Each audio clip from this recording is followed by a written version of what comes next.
मान्यवर सीपी राधाकृष्णन जी का चयन उपराष्ट्रपति पद के लिए संख्या बल के बुनियाद पर एनडीए उम्मीदवार। मान्यवर सीपी राधाकृष्णन जी का चयन उपराष्ट्रपति पद के लिए संख्या बल के बुनियाद पर एनडीए उम्मीदवार की सफलता के रूप में हुआ है। लेकिन महत्वपूर्ण विषय यह है कि जो एनडीए गठबंधन था उसकी उम्मीद थी कि विपक्ष समर्थन करता, लेकिन विपक्ष ने हठधर्मिता का परिचय दिया और संख्या बल में उनका पराजय हुआ।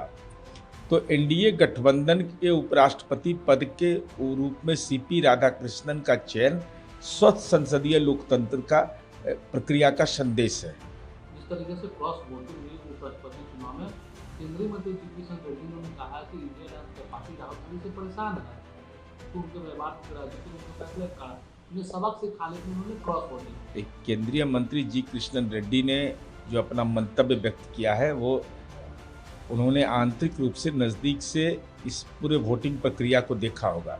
लेकिन यह तो सच है ना कि इंडी गठबंधन एक राजनीतिक ईर्ष्या की बुनियाद पर बना हुआ गठबंधन है। न इसका कोई नेतृत्व करता है, न इसकी नीतियां हैं। गठबंधन भी राज्यों के अंदर में अलग अलग प्रकार के होते हैं, तो स्वाभाविक रूप से लीडर ऑफ अपोजिशन आप हो सकते हैं, वह दायित्व तो आपको मिल सकता है, लेकिन राजनीतिक कार्यप्रणाली में कहीं ना कहीं आप कमजोर साबित हो रहे हैं, जिसका दुष्परिणाम है कि इंडी गठबंधन के घटक दल ही आपस में संघर्ष कर रहे हैं और क्रॉस वोटिंग हो रहा है। पूर्व वीपी जगदीप धनखड़ उन्होंने सीपी राधाकृष्णन को बधाई दी ताकि उनके नेतृत्व में विश्वास करें। माननीय जगदीप धनखड़ जी पूर्व उपराष्ट्रपति हैं और ये स्वस्थ लोकतंत्र का प्रतीक है कि जो नए उपराष्ट्रपति के रूप में जिनका चयन हुआ, माननीय सीपी राधाकृष्णन का, उन्होंने उसको बधाई दिया है। यही संसदीय लोकतंत्र की खूबसूरती